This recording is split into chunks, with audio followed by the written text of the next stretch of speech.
I'm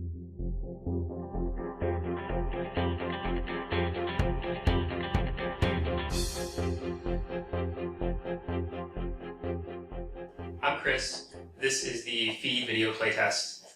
We're going to be running a campaign. I'm going to do actual play recordings of those, audio only, but I'm going to do video of this session so that you can see how we come up with a story. So we're starting from scratch completely, and you'll see us go through all the steps. So yeah, you guys can introduce yourselves. And I'm Katrina. I'm Sarah. I'm Kevin. So the first thing we're doing, as you can see on the whiteboard, is the story profile. We're going to write up a sort of a blurb describing what the game is going to be, but at this point we have no idea. So let's start talking about that. Vampires! What Yes. kind of Good start. vampires? Vampires, right? Feed is really good at that. Not mummies. We can do mummies, but Not Gilman. Not today. You could hack me to do Gilman. But Let's not. okay, so vampires. Vampires. More specifically, does anybody have any ideas off the bat? Can we rule out sparkling? Rule Is out that just sparkling a general vampires. rule? Okay. I don't know. Is that not a group thing? I think we are all on the same page with that aesthetic. Okay. It's not mandatory for feed. If you want sparkly vampires, that is your prerogative. We just don't want sparkly vampires. And we're not even at the string yet. So when we design the string, we'll decide whether vampires actually sparkle.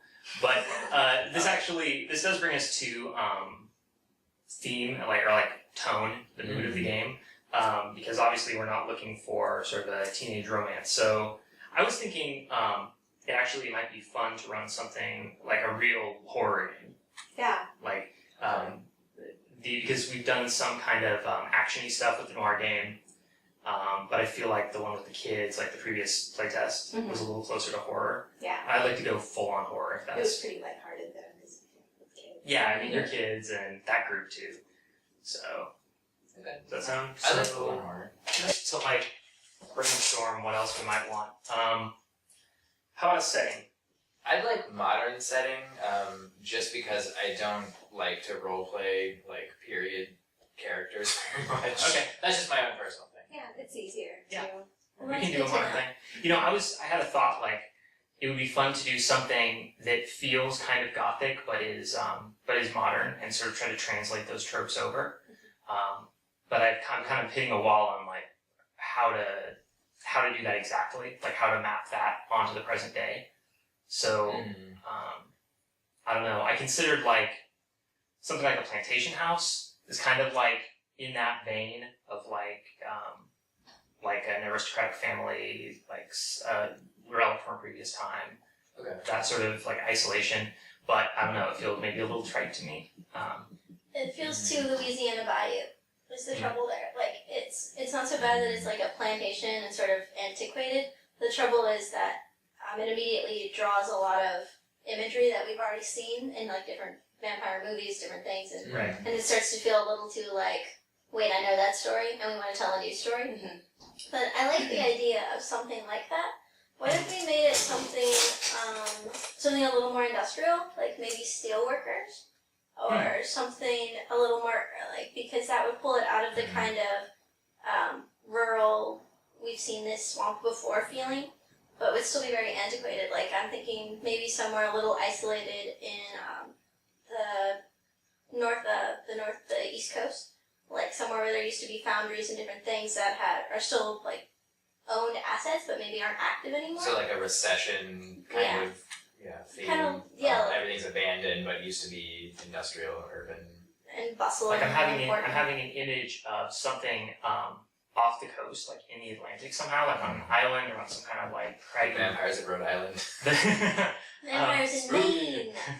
You know, I did a vampire game actually once in Rhode Island. Yeah. But I don't know, anything like that, I think Maine is spookier. I like the idea of, I don't know what kind of strain we're using for the vampires, but I like the idea of old world values in conflict with new world values, and I think that's been done a lot, but that's why I like the modern setting, is the antiquated feel can come from the characters, and then the setting can provide a lot of the conflicts. There's new jobs, family values, all these things, and that can kind of be a problem for antiquated people. Okay, I really like that. And you know what would be cool is to maybe do player characters who are not all the same age. Yeah. So that way you can have a little bit of intra-party conflict as well, like whatever situation these vampires are in, they can come from different times. And so some of them are more antiquated than others. And that way we could kind of like dig into the area and have a whole thematic thing about what you're saying. And even if the physical ages vary from the age of actually having been around, that would be interesting too. If, you know, a younger character where it had seniority, they'd be arguing, you know. Yeah. That would be fun. Huh. I'm 45. Well, I'm 1,000. It's like 45. I was there for that year. It was a good year. I don't know what you kids are talking about, but I do not approve. That would be fun. And it would be interesting too if it were grounded somewhere in a place like, okay, so you want something kind of off the coast, and I just like Maine today. This doesn't have to actually stick. But what about something with fishing or shipyards? That's what I was thinking, because that place is known for a lot of their seafood and everything. And that would be a good industry. Okay. Like I'm thinking either like ship making or actually just like fishing. Like It kind of reminds me of the new Dark Shadows movie that has it's an old family manor and they founded the town, but the town is totally developed around this old family, but they still have their old plot of land, very eccentric. But this, you know, the whole fishing business has been passed from that family to people, other, you know, proxies to run it for them. So it's become a completely modern industrial town. But there's parts of it that are really antiquated because of tradition and because the family has influence in those areas. And one of them's undead and hasn't changed all that much. Yeah, exactly. So that would be. I kind of like that. If we like the fishing town idea, and that incorporates the old family manor. Yeah, totally. We could what we could do maybe is have like a family holding that is like this manor, and maybe what if we did a sort of because we're talking about a conflict of old and new, and when I think about trying to express that in the story, what if you kind of go out to the world, but then you get pulled back to the house? Like if you're a part of this family, you go out and do your own thing, but they expect you to come back and like mind the family house at some point. And that could be like a catalyst for the story that maybe these are characters who have their own lives, as vampires or not, but now they have to come back and take over. And so that way you get them bringing in their outside experiences and what they've been doing out in the real world, quote unquote, to come back to this house that hasn't changed in a really long time. So would it be like a period of time that you have spent outside of the area? And then...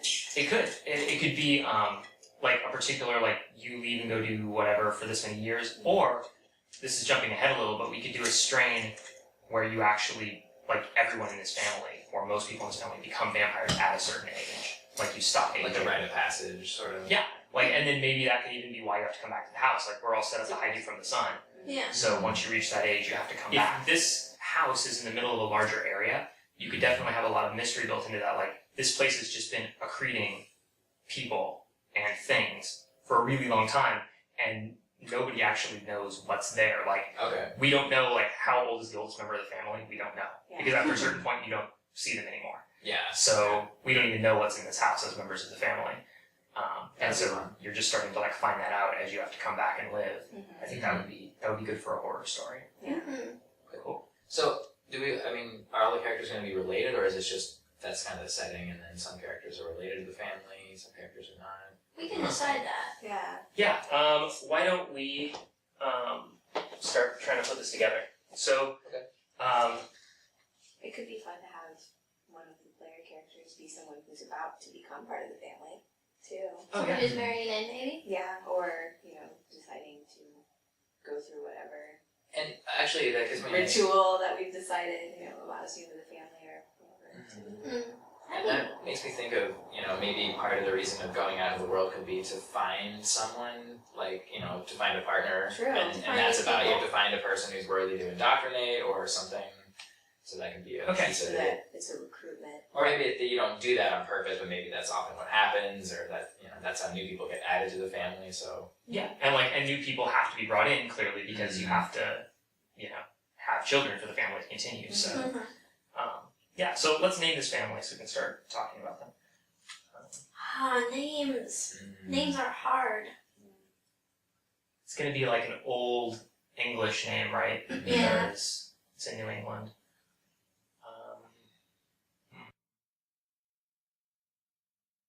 Fletcher, Anderson, I was thinking Thompson. Thompson. I thought of Sanford, but then I thought of Sanford and Son. Yeah. Which just goes a direction that I don't know if we want to go. I don't know either. I think we all actually do know. And we'll play that game someday, but for now, let's stay away from. Yeah, okay. Michaelmas, Michaels, Hmm. Bakers, Feels like it should kind of sound exotic, like the people in town should be able to say this name. Goodwin, Goodval. Do you have a name book over there? Yeah. Goodwin was actually my great grandmother's maiden name. I'll just go through all of my family names. Thompson, Acree, Goodwin, I like the second one. Krafka, Creed? How's it spelled? Acree, Acree. Okay. That's my great grandmother's name was Grace Marie Acree. Okay. Yeah. If it is a fishing town, it seems like it's going to be, or sort of have its origins in the colonial period or something shortly thereafter. Yeah. It's probably not going to be like, post-industrial revolution No, setup. yeah, So, it'd I be mean, it's going to be a few hundred years old. Yeah, they'd be a Georgian era family with around that time and around that style of architecture, which would be really cool. Mm-hmm. Architecture nerd moment here. Georgian houses are cool. And I like Maine, but it doesn't have to be Maine. Just somewhere with coast, which is all of it. Okay. And Yeah, I will believe anything you say about the East Coast because I have no idea what's out there. Yeah, I've never been. I'm not even convinced there is an East Coast. So. I have a friend that lives there. me says. I've got a couple of friends in New York. My half-sister spent some time there, so I believe in New York. Mm-hmm. But Jordan went to yeah. New York. I have a pen pal who's in Massachusetts. So Massachusetts exists. So we could be from Massachusetts and that place exists. But West Coast humor. Even real, or is it just a really elaborate joke? But Yes, donate money. Prove us wrong, East Coast. That's, we do exist, and we have vampire problems. Your comedy is. That's the worst political platform I think you can get on here. We exist and we have problems. I'm okay with Maine. Maine is cool. Yeah. okay. That works for me. Yeah. Cool, so how does December start? Since the colonial era, the Acree family of Maine have hoarded wealth and influence from their manor by the sea. And now we will continue on to the vampire stuff. Okay. I like hoarding. Mm-hmm. Also, we should have a boat. Well, hopefully more than just one. Yeah. Maybe one special boat. Yeah. That would be kind of cool. Like, because old-fashioned, Yeah, colonial era. We could have a family galleon, and it could be maintained as like a historical thing. Like it could belong to the Maritime Museum. I don't know about a galleon, but I like the idea of like a little yacht of some kind, like a little thing that they have that is old. Yeah, nothing. It would be a fishing boat. It would be a fishing It's boat. intimidating. No, not an actual galleon. That would be too silly. It's a warship. But a fishing boat from that time. And an old-style yacht might be fun just for the Yeah. family to display their wealth without having to fish. Exactly. True. Just go around on a boat. The Yep. Gaudy figurehead. Oh, we could name it something fun too. And it could be symbolic of all these generations of secrets that like every time something goes wrong, it needs to be dumped in the bay. It's been this boat. And so like basically everything murderous and awful this family's ever done, like everybody's got a secret, everybody's got something they did on the ship that other people don't know about. Murder The second sentence. Yeah. You can actually fit all of that into a sentence. I'm impressed. There's a lot of commas. There's a lot of commas. It's a spoiler. When should they turn?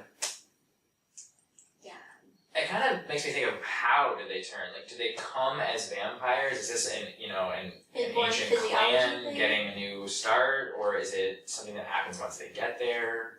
Do we want this to be like a physiological phenomenon? Like when you are 22 or whatever, your body begins to change and this happens? Or is it an occult thing where you come back to the family estate and you were initiated in and it happens to you? I think if you're going to indoctrinate outsiders, it has to not be like an inherited thing. the initiation. But if we don't want to do that, I like the idea of bringing in outsiders, but maybe we could have both that and the family thing by making them, like, you have to become a blood member of the family. So you have to do it by marriage, or like perhaps in rare cases it could happen by adoption. Maybe only family members can convert, and you can be converted, but you can't pass it on. Unless I mean, that's a strain issue, but that could be like, you can only be indoctrinated into the family by a someone who's blood family member.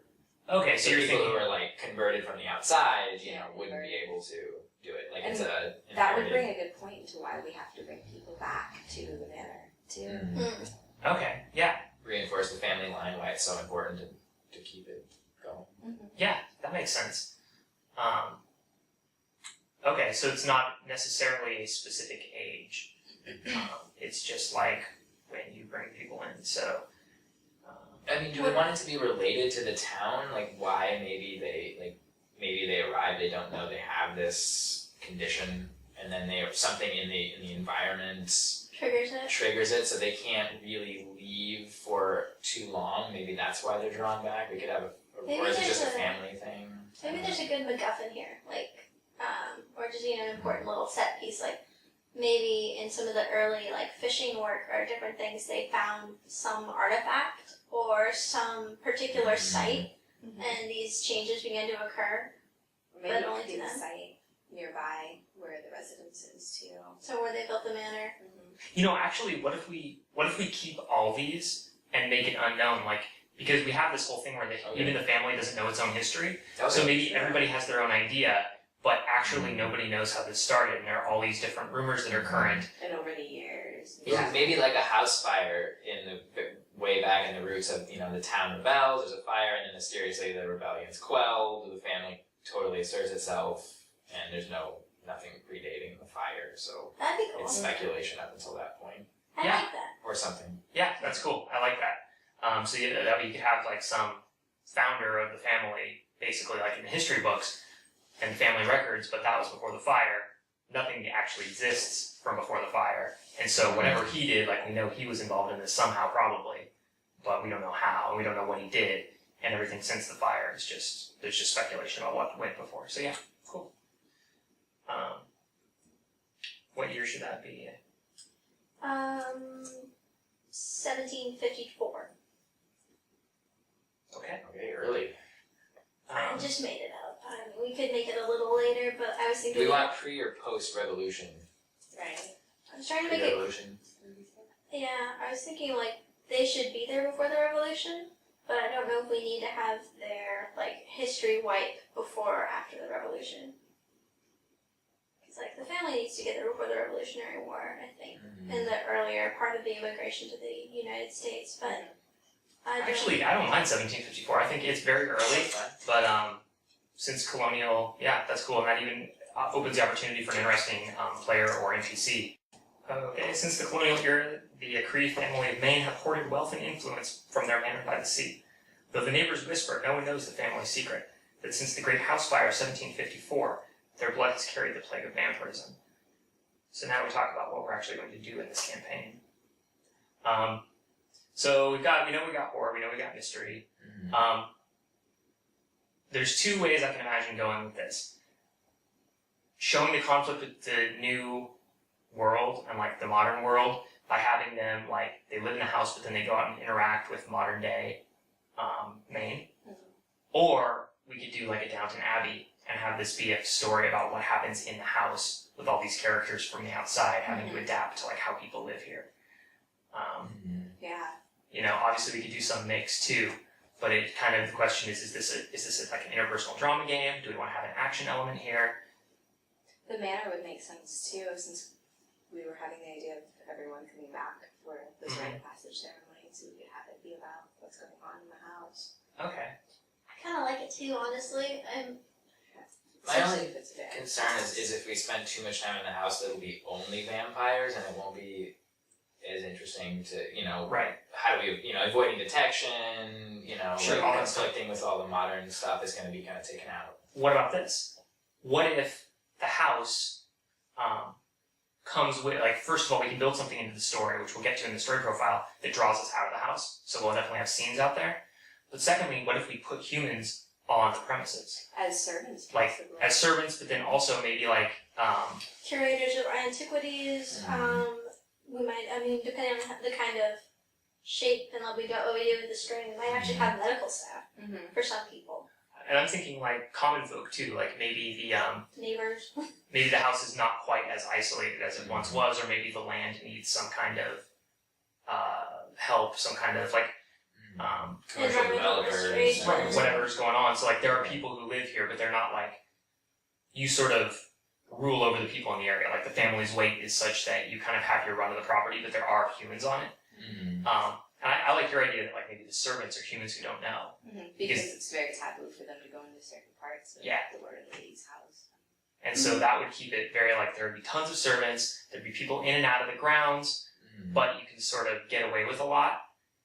But the family would also be super stifled because like we're being dressed in the morning by people who can't know that we're all vampires. And So- having these different conflicts between aesthetics and also ethics with people who are much older and from a very different mindset, and these kind of younger people who are, maybe born 30 years ago and are beginning to, like, they know what's going to happen to them, but their entire lives have been within very recent history, and they've always had to juxtapose these two different things and figuring out what they're going to do now as some of their elders begin to fade and get more degenerate and more asleep, and they have to maintain this secret and also maintain things for their family, but negotiate out with their own personal concerns and their own personal ideas about how the world should work. Yeah. It would be interesting if there was some kind of transition coming up, like the United States is coming up on its 300-year anniversary, and maybe there's some talk that something will happen with the family when we hit that mark, like maybe we expect to lose some of our first generation, maybe not. It might be a nice rumor to have floating around, like how long can we actually last? Yeah. I think too of, these kind of situations with a family that's had this money sitting around, usually unless they invest it and modernize how they handle their money, they don't stay wealthy. Yeah. So that could be part of the conflict of having to bring lots of outsiders in to manage this money, who's going to manage the business, we're going to have to meet with them, you can't just have other people run it and get checks mailed to you for hundreds of years, it's going to get, a little weird. So, Too weird. who's the next heir in line? And what do they what businesses are we do? into? Is it just fishing still? Is it a branch?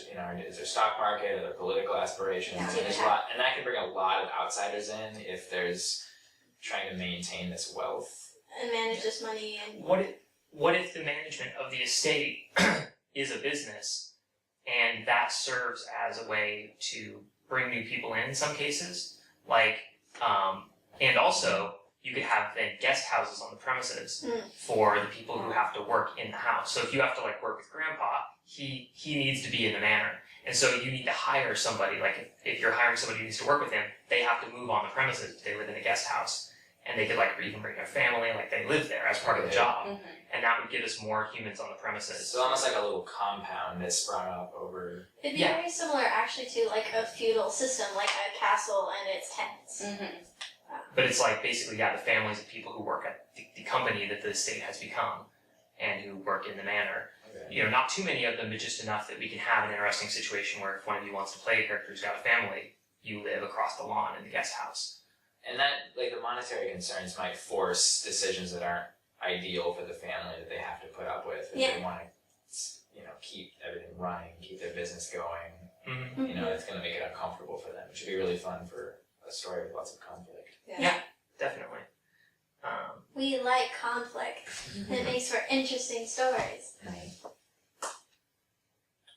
Let's see. The Akri children always return to the family home, often with new blood from the town. Buckets of blood. Come and get it! Or further afield, potentially. Maybe this is just because I love libraries, but I love the idea of there being someone connected to the manor who's very interested in them from a historical perspective and an antiquities That's a perspective. great idea, because, a place like that would be so old. Yeah. That would be a very A interesting... historical old boat and different things. Yeah, even original documents that only exist. Early correspondence. There'd be someone who's Post just 17. Yeah, post 1754. All of the correspondence between them during the Revolutionary War would be of high historical significance, and you'd have people who want to curate the estate's collection and connected to different museums, connected to some of the very old universities on the East Coast, Yeah, I would assume that such a large manor would have a library too, and so an archive, and a historian too. which would be cool. Yeah, actually, it would be an interesting little side thing to put in the story that this is a like a registered historical site, which would like give it certain protections that would be helpful to the family, but would also require them to like do certain things with it that again would be uncomfortable. Like tours for Interact, certain parts of the yeah, with house. the government and stuff. Yeah, I mean not necessarily tours, but like there would be rules about what you can do with the structure. There'd be like different people coming in, so there'd be people from the government from time to time. Yeah, the Board of Historical Places has a registrar, and they go and they confirm that there haven't been significant changes to the house, that the, whenever there's an earthquake or some other natural disaster, they come out to confirm what's been done and approve the repairs. So Yeah, I thought you would know about that, so you can run that part of the campaign. I like that stuff. This maze of the Minotaur hasn't been altered since 1853. Minotaur loves his tea. English Minotaurs. Englishman thought. Classy bunch. I'm just imagining brochures for this decrepit house where people go missing all the time. Come visit our Minotaur. Please, only one at a time.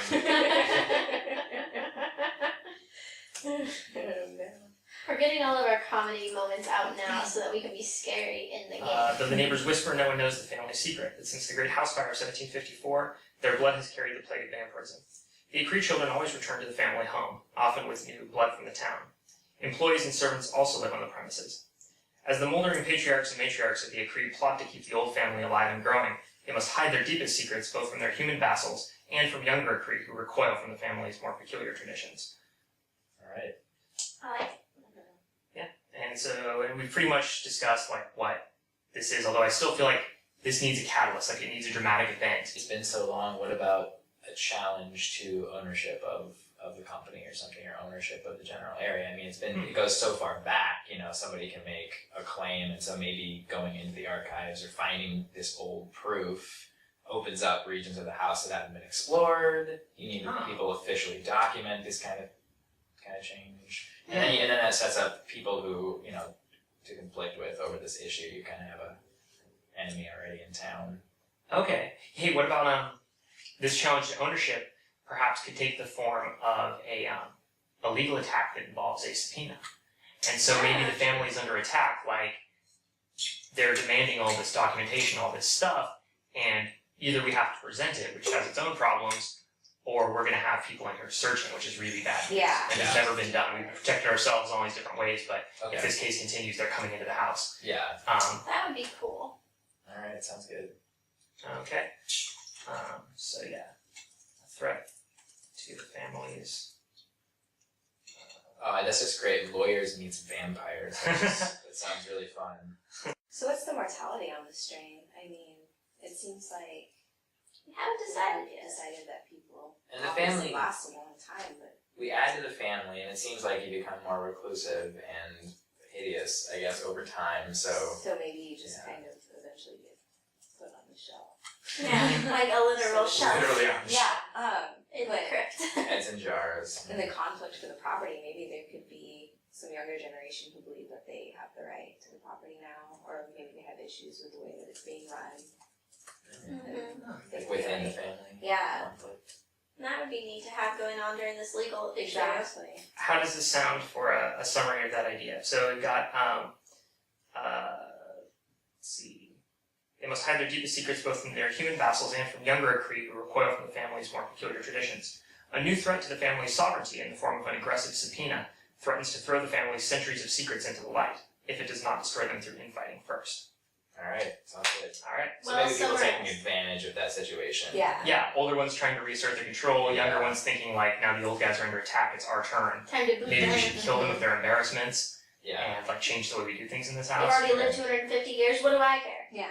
Yeah, so, alright, I think we're there. So, next thing, talk about the stream. So, let's take a little break. We'll do that.